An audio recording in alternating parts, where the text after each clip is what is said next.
We're very honored to be ending the series by speaking to the wonderful woman behind Riwaq.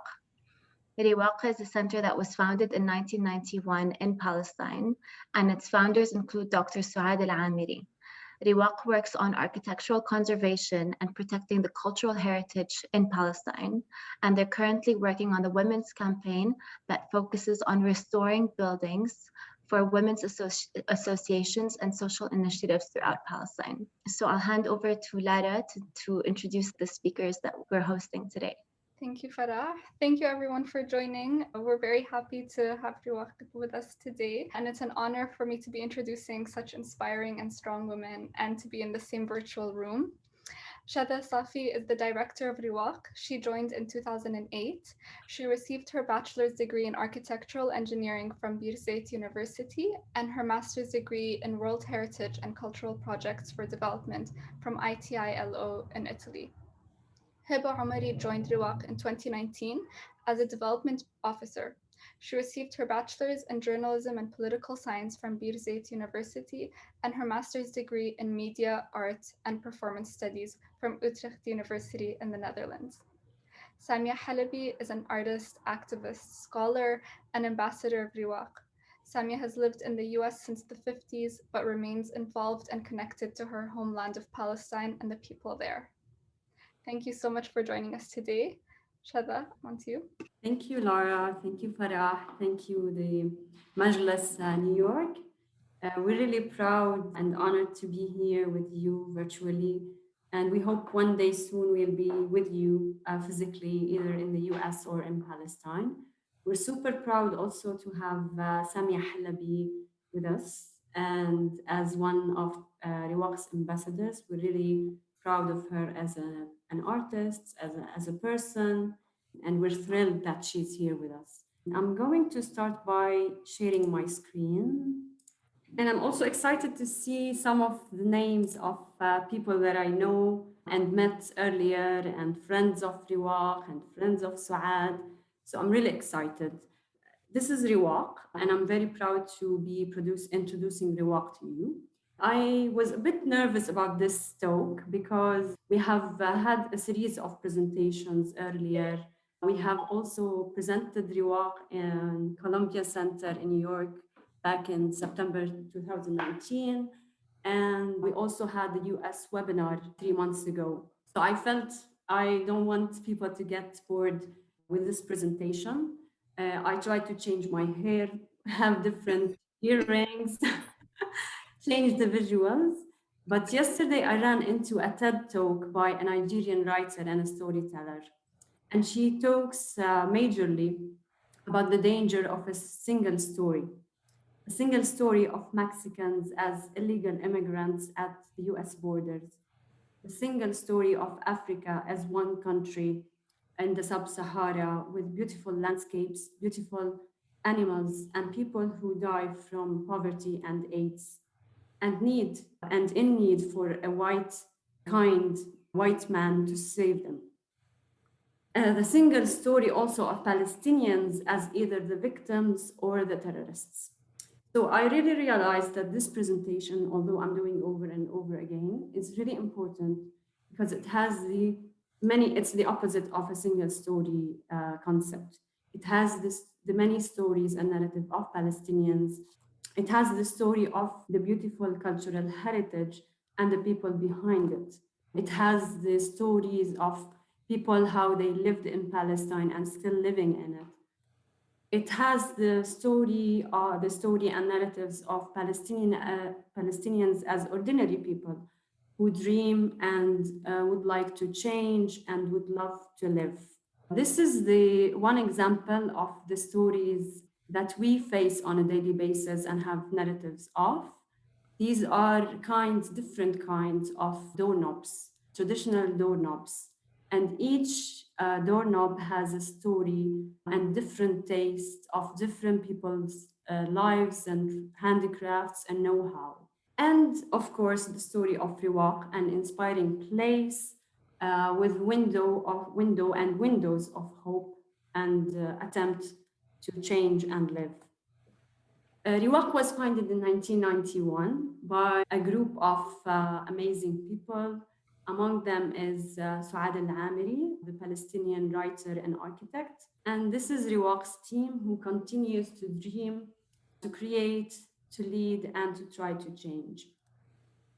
So the cultural heritage that we're looking at in Palestine is endangered. We've been traveling and seeing cultural heritage demolished or partially demolished. You can see here in Beit Iksa how on the edge, on the right corner, you can see remote settlements creeping down to the village, and the village is deteriorating. So cultural heritage is mainly endangered. It's demolished or partially demolished. It's deserted. The ownership is fragmented, and there's multi-inheritance.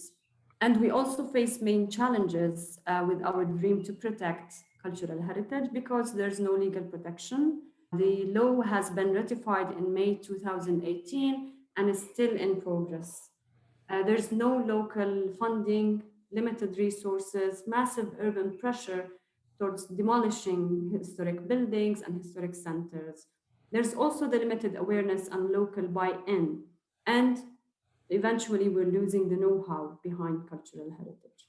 So Riwaq works on some sort of a comprehensive approach. So we work on the documentation and knowledge production because we believe this is the base where we can start off our work. We also work parallel to that on the physical work of restoration and rehabilitation. And we also work on our cultural program and community mobilization because our goal also to create culturally conscious communities and individuals. And we also work on fundraising and development of our resources to continue our dream and our mission. Our geography is unfortunately depending on our accessibility. So we work physically in the West Bank and Gaza. We also face very challenges reaching out to Gaza. We have partners there. We supervise our work through Skype and through video conferences. We have permissions to go there. And we try to expand our work towards the historic Palestine throughout research and having other partners, capacity building. So our dream started and work started with documentation. The journey of the Riwaq National Registry, which took place from 2006 until 1994 until 2004, and was published in 2006. So we registered every and each historic building in the West Bank, Jerusalem, and Gaza. A register of 50,320 buildings were registered in 422 villages, towns, and cities. And the registry is available online throughout the Riwaq registry platform. We also worked on a series of publications by Palestinian writers, researchers, architects about their own heritage. And our publications will be available online soon. That's good news for everybody. On a physical term, we managed to rehabilitate over 130 historic buildings as community centers.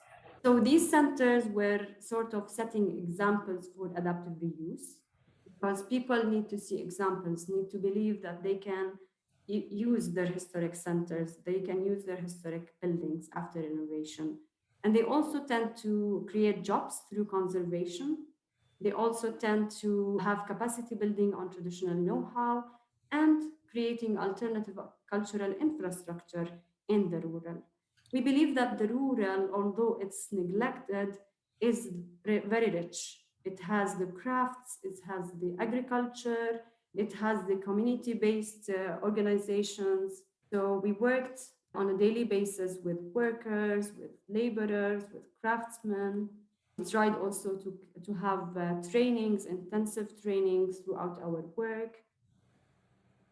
And also capacity building of over 500 architects and engineers.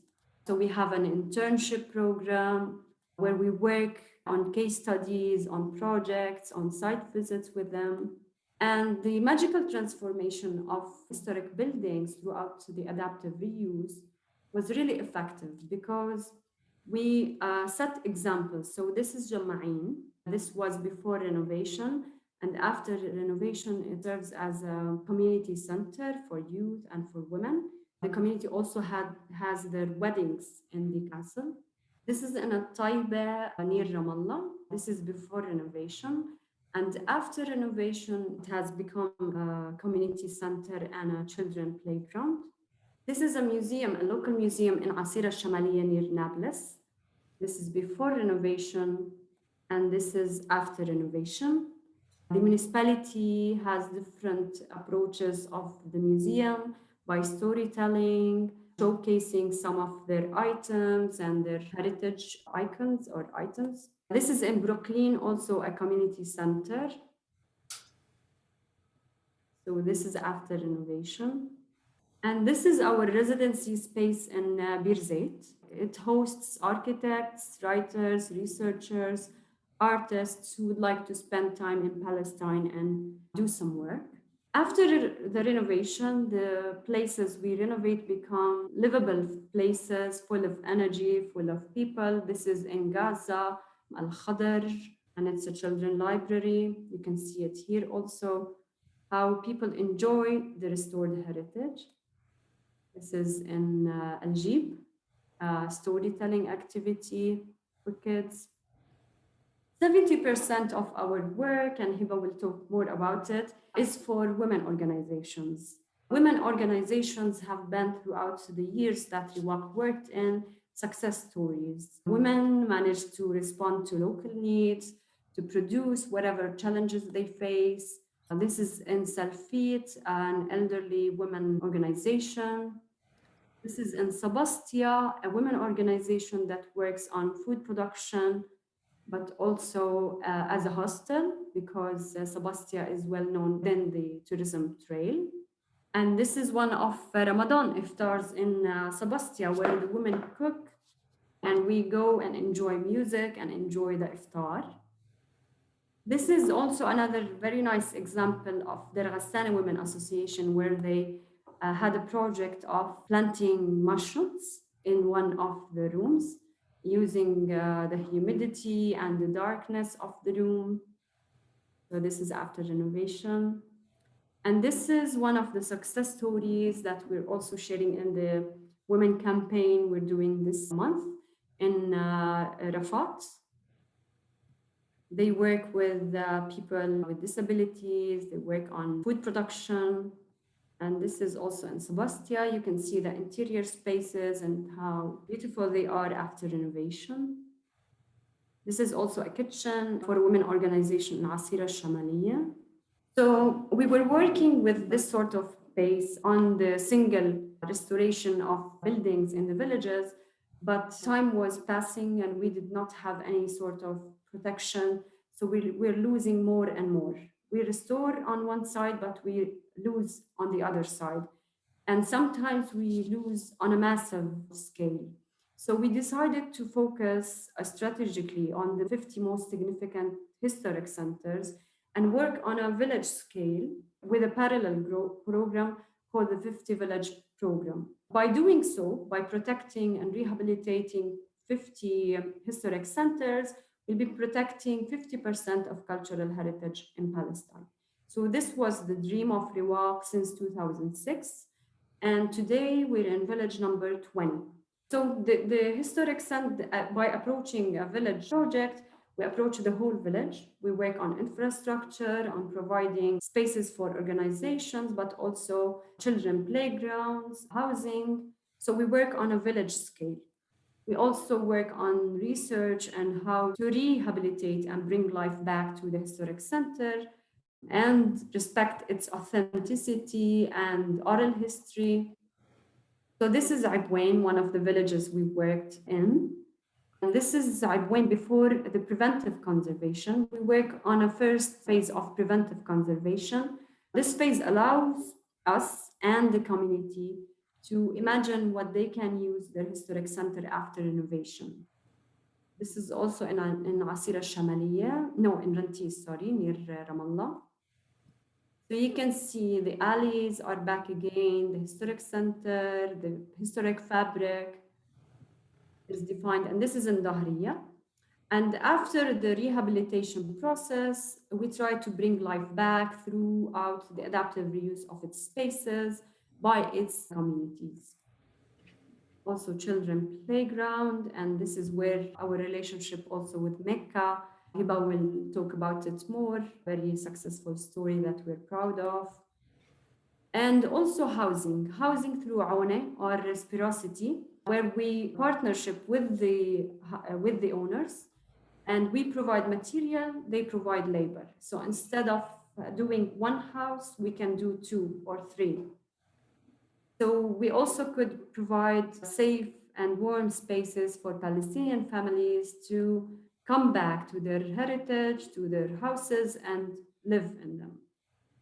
The last story that I'm showing today is our story with art. We believe that art and culture is a basic need. We believe that art is a strong tool, not only to represent our narration and the stories, but also to think about it and to advance our agenda. This is a sketch by Palestinian artist, young artist Yara Bamia, which was part of Riwaq's team. And she tried to imagine and represent how Kufr Aqab, the village northeast Jerusalem, would look like. She tried to represent the history of the village, its landscape, throughout an artistic sketch. This is also another way of mapping, where we had sketching tours with artists and architects and tried to reimagine the relationship between the fragmented Jerusalem cluster. What's the historic relationship that used to be between such villages that they lost now, and mainly with their home city, Jerusalem. Riwaq also had launched the Riwaq Biennale in 2005, the first Biennale ever called by an institution, not after a country, is Riwaq's Biennale. And Riwaq's Biennale, with its 5 editions, managed to create alternative spaces for us to think and for others to come and think with us and rethink the cultural heritage. There were lots of art interventions in public spaces, performances. This is Cinema Siyara, one of the activities within the Biennale. This is Tabkha, which is a talk between Palestinian artists in Dir Ghassana. This is also art interventions on the rooftops of Kufr Aqab by Mohammed Julani, may his soul rest in peace, a Palestinian artist. And this is Kufr Aqab, the artwork of Mohammed Julani.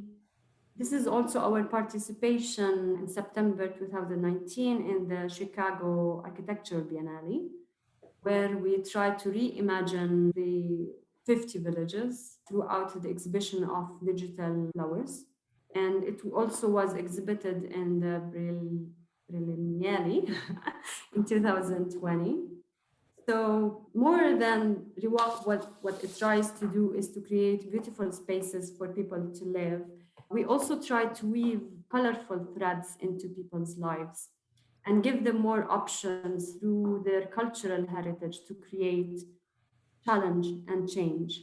We are encouraging you and your involvement so we can weave more colors into people's lives, so we can restore more, we can add more hopes to the Palestinians.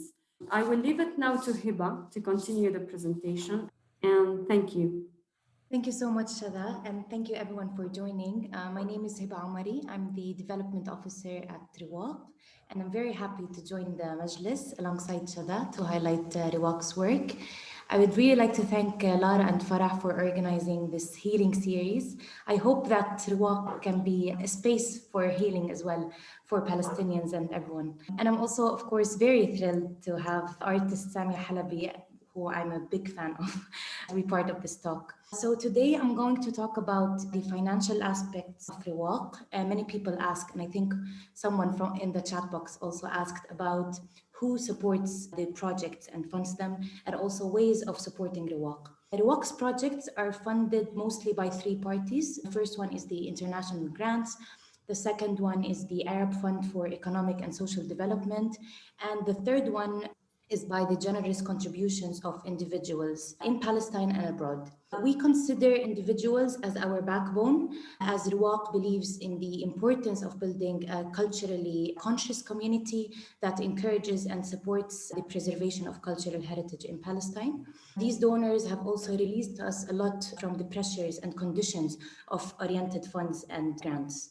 Their influence has been very significant throughout the years, but definitely the past year, they have helped us a lot in the challenging times that we had. We try to be in touch and we try to continue with our work. So in 2020, we held many online events, engaging with both the local and the international communities. We hosted, for example, an online event, as Shada mentioned, for people living in the USA. It was in December, and it was entitled Riwaq's Tour in Jerusalem Villages. We had a virtual concert in the Jerusalem villages. And we have launched many digital campaigns. One campaign that we're very proud of was the Conservation Workers Support Initiative. In March of 2020, we had a complete lockdown and we had to work from home, of course. During these times, we paused our restoration work in the villages, and this situation prevented the restoration and conservation workers to reach the heritage sites and to continue with their work.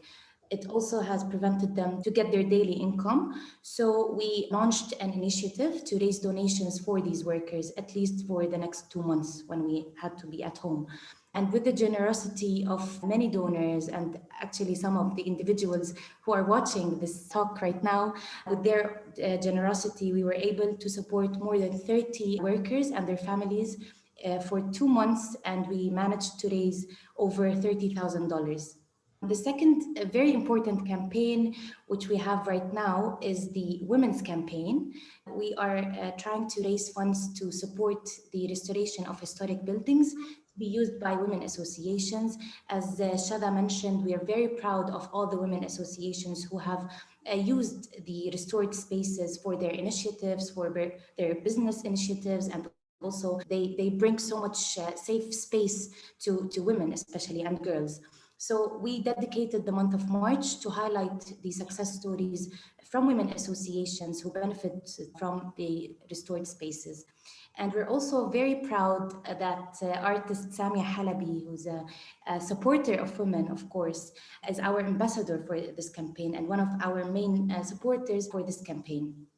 In addition, Riwaq has launched its membership this year. The membership consists of a group of committed individuals who support the preservation and sustainability of cultural heritage in Palestine, and also the bringing back of life to our historic centers and providing infrastructures for social and economic development. Members would enjoy the exclusive village-based events and activities, including cooking events with village residents and other benefits. We are also very, very proud to have Mecca, the Middle East Children's Alliance, as our fiscal partner in the US.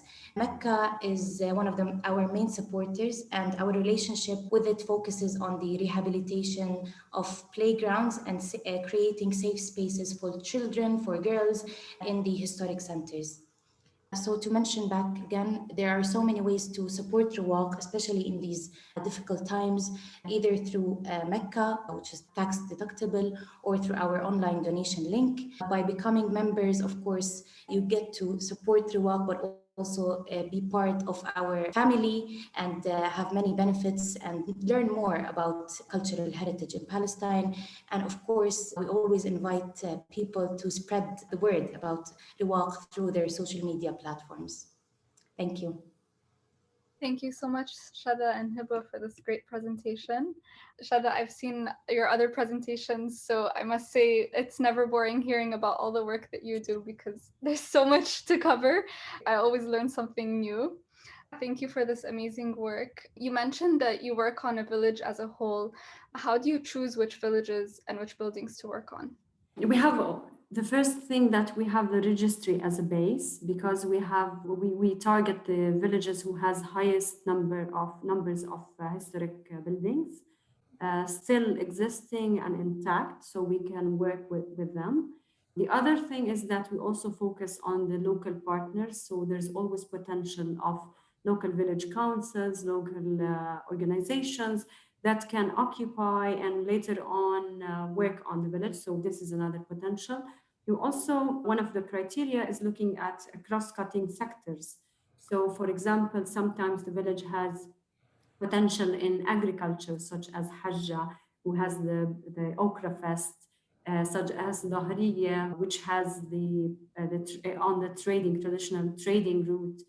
So this is also one criteria that we look at. And basically now we're also responsive to clustering. So we're trying to look at a cluster of villages together because they show potential. We can reconnect them together and work on the production chains of such villages, their landscapes, the spaces in between. So this is basically the criteria. The architectural and heritage and archaeological value is the main, but also the cross-cutting criteria and potentials of bringing life back and rehabilitation. When you say old historic buildings, how old are you speaking? We work on the Ottoman and late Ottoman period. So basically, it's dating between late 18,000, 18,090, 18,080, until the British Mandate, until 1920s, sort of.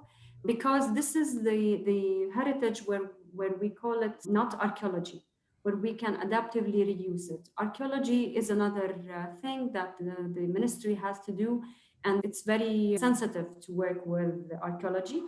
Through adaptive reuse, we can work with heritage, living heritage, the one that we can rehabilitate as housing, as museums, as community centers. And who owns the properties?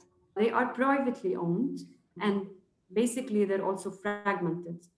So you will find one house owned by from 20 to 200 owners.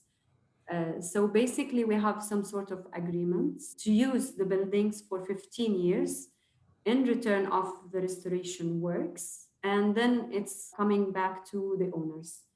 When it comes to public use, community centers, etc. When it's private, as working for housing, we work directly with the owners or representatives of the owners, and it's for their own benefit. Thank you so much, Shatha and Hiba. Just would like to ask Samia a question. So Samia, as a Palestinian in the diaspora, like many of us are, what does cultural preservation mean to you? Cultural preservation is of top importance to everybody on this planet, all human beings. In fact, animals have their culture that they need to preserve. The best analysis of culture I know, if you permit me to go to the most basic basics, comes from Leon Trotsky. And he had made the division and made us aware that materials are given to us by nature free of charge. We don't pay for materials. All we pay for is the time that it takes. And all of that is formulas and methods that human beings have formulated to use and manipulate those materials for our own living and well-being. Any loss of those formulas and methods, no matter how old or out of use they are, is a loss to all mankind. So what is being done here is of international significance. We cannot allow any part of our historic cultural heritage to be damaged in this way. And I know the damage is not strictly because time is passing. We do have an occupier, we do have an oppressor named Israel, and that makes life much more difficult. And for us, much more urgent, and we preserve these things. On a particular level, there is an amazing intuitive relationship that we as Palestinians have with the beauty of this architecture. I mean, we've looked at architecture in the village. There remains yet another half to the story. That's our city architecture, which is absolutely magnificent and makes my heart palpitate or drop. It gets to me in the most amazing places of our creative process. So super valuable. And Riwaq does, just is so touching, their effort, and so beautiful. So scientifically thought out. Bravo. You have all my support. Thank you so much, Samia, for that wonderful answer. And I love that you also built on the idea of cultural conservation as something being a communal effort, which goes to the point that Shatha, you're making, that this is something for the benefit of everybody and not just one person. So back to you, to the Riwaq team. I have a question about how you draw the line between conservation and modernization, which I'm sure is difficult when you're conserving something that is so beautiful in its essence, but you're also trying to create livable spaces. So if you can tell us a little bit about that, please.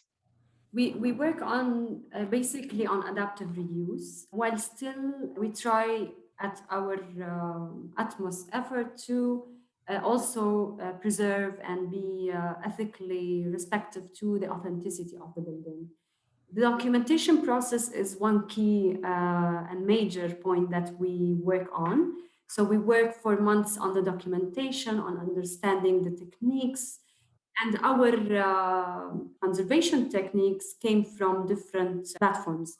The first one is research and academic research. The second is the international standards and capacity building on conservation. But the third is the most important, the traditional know-how.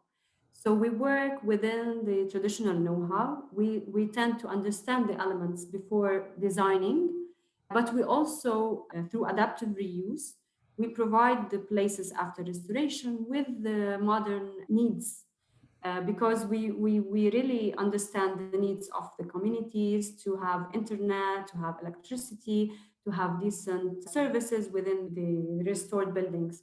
So it's a balance between adaptive reuse and authenticity, and basically good methodology of documentation and know-how that we base on.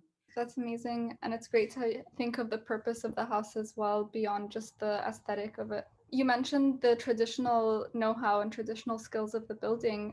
Are these skills no longer used in building today?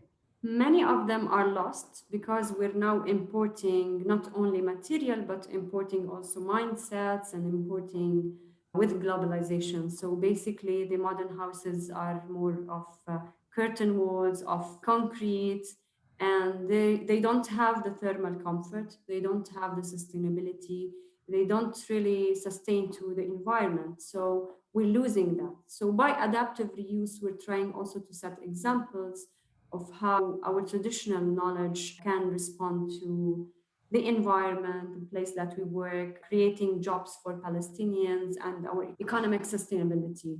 You mentioned that you work in both Gaza and the West Bank. What are the environmental differences that you face between the two?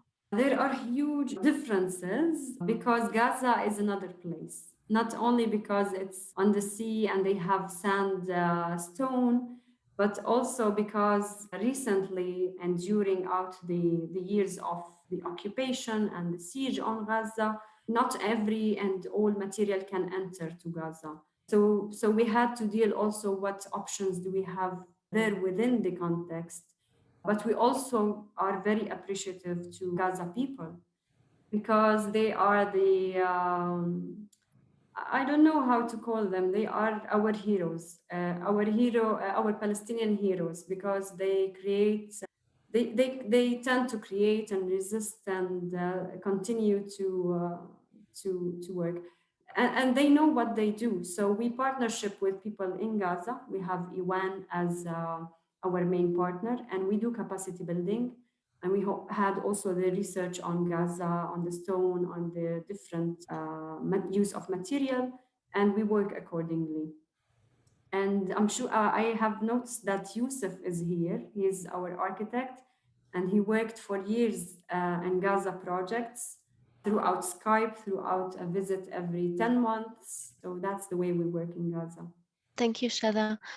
So specifically on crafts that were used in the initial construction of those buildings, like maybe some of the tiling or some of the stonework, if some of that knowledge is lost, how do we firstly try to maintain it, or how do we try to train people to make sure that there is the preservation of the craft itself? Our work is based on training approach. So we work closely with the workers and craftsmen on a daily basis. And because also we had the muallim, or what we call it, the master. So in each village throughout Riwaq's history, there was more focus on such masters because there were one or two left in the whole village. So we tried also to have documentation of the process, to work with them as trainers for younger workers or craftsmen. And during out the years, our workers, the unskilled workers, became skilled workers, then masters. So now we have a good number of Palestinian workers who really master the know-how. Unfortunately, we're also faced with challenges of the Israeli market because they offer 4 times or 5 times what we can offer here. So sometimes we train workers and then they go and have other opportunity to work in Israel, so we lose them.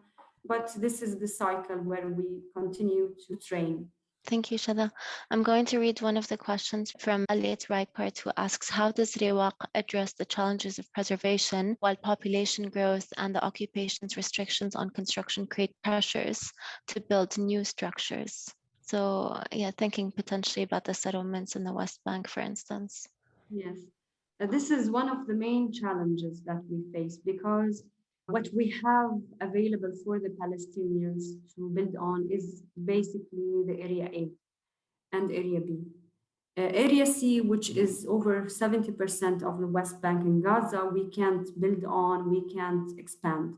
So the 30% is very limited area, and this creates a very high pressure on urban growth towards historic centers, and also the high numbers or high costs of land available for building.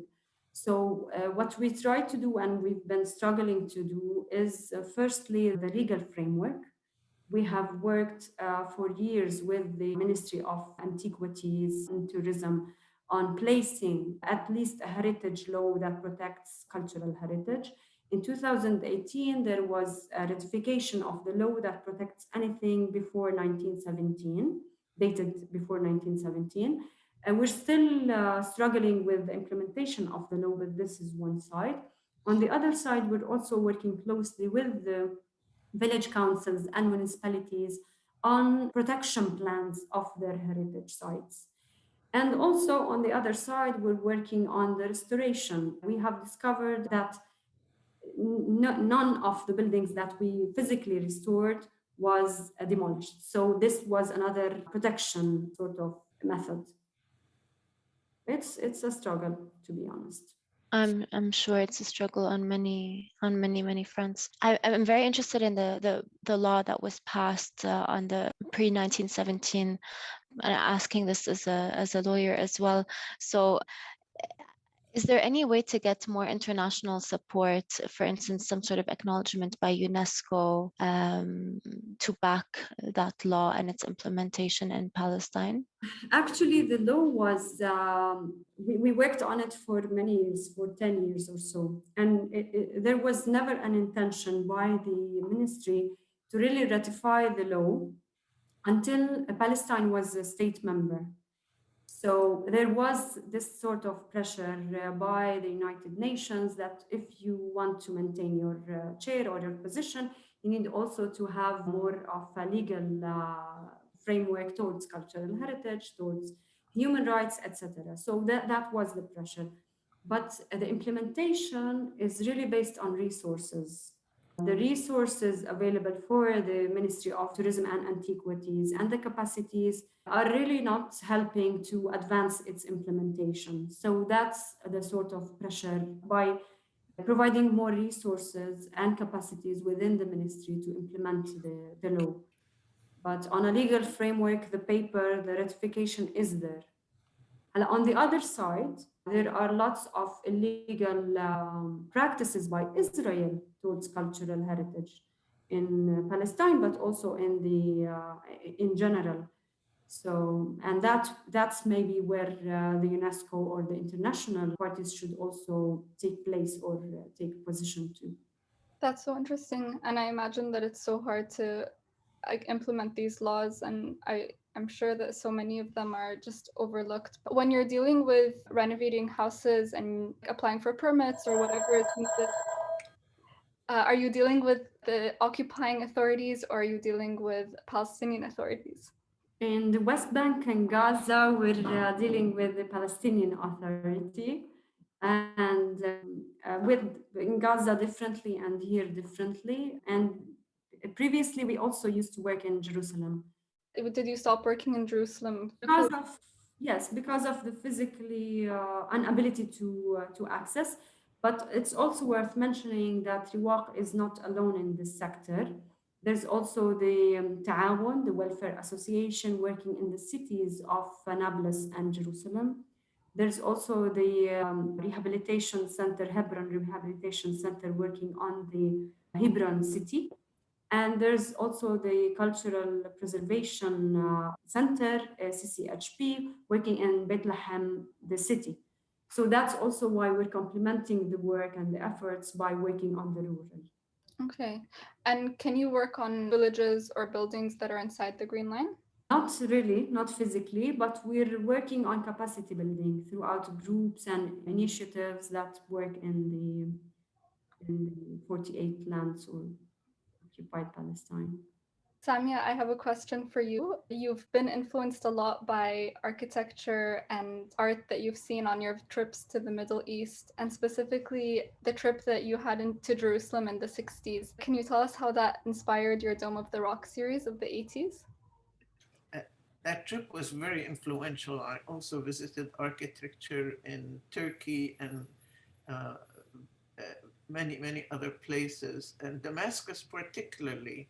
The Dome of the Rock was very influential in that, and I was able to go to be in all parts of the building, including in the cave.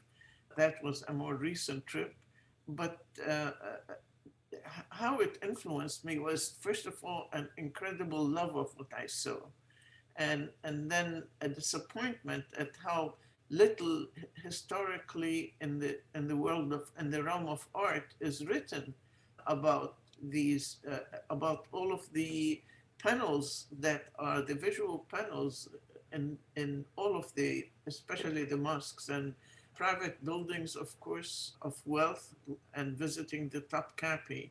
I came back and began to think that these are as important as any painting, any time in history.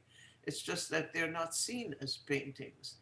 And in fact, paintings are a subset of all pictures. We should stop using that term. So, but they have different formal attributes. And in 1980, I began to be, the trip began to show up in my work. And I did the Dome of the Rock series based on the geometry I saw there and its beauty. So it's a reaction and an interpretation out of intuitive love and an intellectual study of the relationship of image to the outline of the image, convergence of what's inside with the perimeter. And so that became a fundamental principle in the paintings. I was allowing the perimeter to be the place where all forms inside the rectangle would be created, like squaring the rectangle, casting 45-degree angles, using the compass to determine other proportions. It became like an act of architecture and an act of symmetry.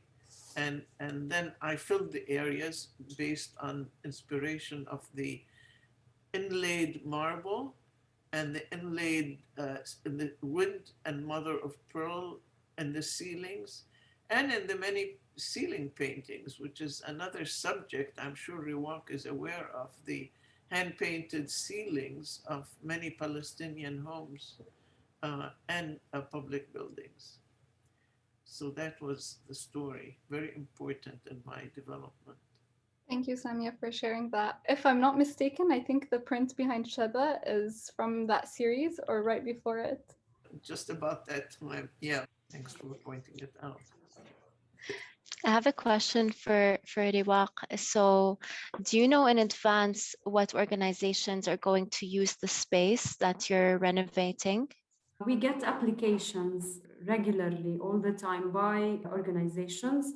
So we have also criteria. They have to have their programs, and we choose. Almost we get around 30 applications per year. And unfortunately, we're able by our resources to restore 3 to 5 buildings maximum a year. So yes, we know, and we work with them closely on how adaptive use, what would they need, the functions, etc. Okay, so that was going to be my next question: is how much flexibility do you have in tailoring the restorative work to that organization's needs? We try to have some sort of open design function.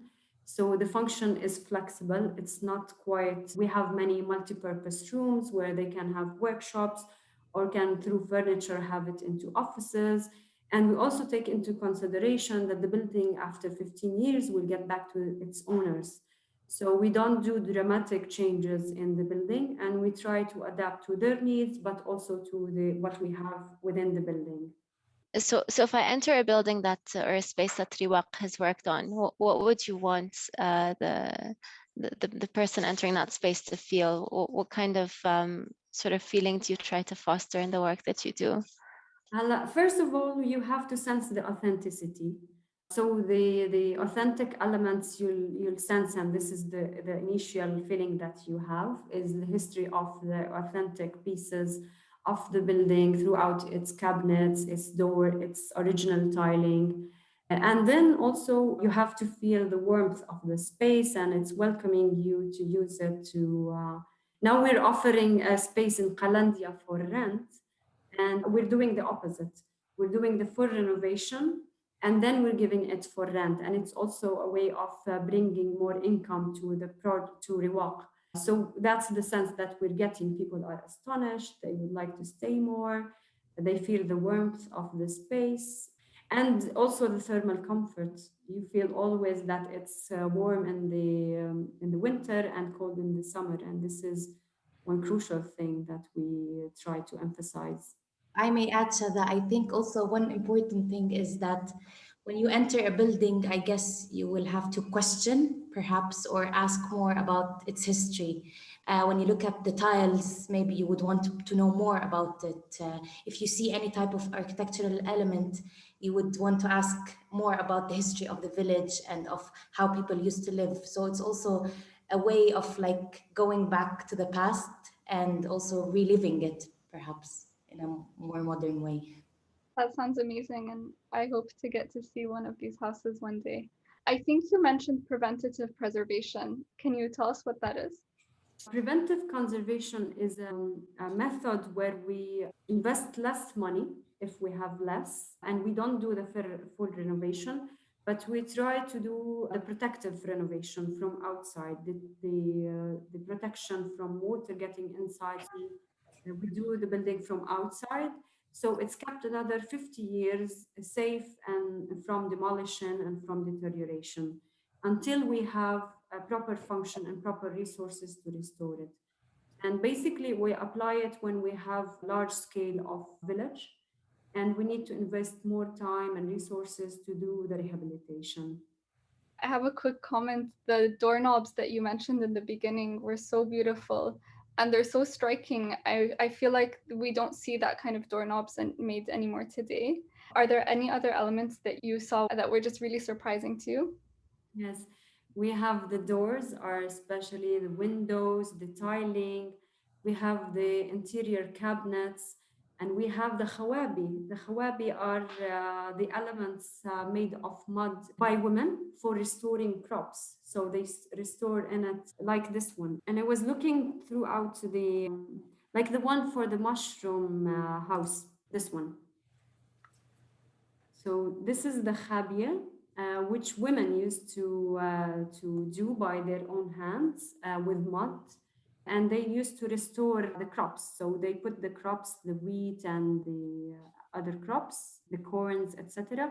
And they have a cloth. They put it here in a small hole, and they take their daily needs from such storage spaces. And of course, the wall paintings, as Samia mentioned. There are many beautiful and amazing wall paintings in the historic buildings.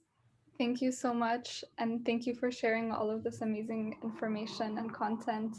And please, everyone, if you can donate to Riwaq's campaign. Do you have anything final you wanted to share about the women's campaign? Yeah, as Lara mentioned, we can exchange the donation links. The campaign will continue until the end of March. And of course, we will update you once it's over as well. You can contribute through either the first link from Mecca, the tax deductible, or the second one as well. Thank you so much, Hiba. Thank you, Shatha. And thank you, Samia. And also thank you, Farah. This was an amazing conversation. And thank you all for joining today. Thanks to Riwaq. Thank you so much, Samia. My pleasure. What an honor. Honor is ours. Bravo, Riwaq, and bravo, New York Majlis. You're both great. Onwards and forwards. Do great work. Thank you so much, Samia. Yes. Thank you so much. Have a beautiful day. Have a good day.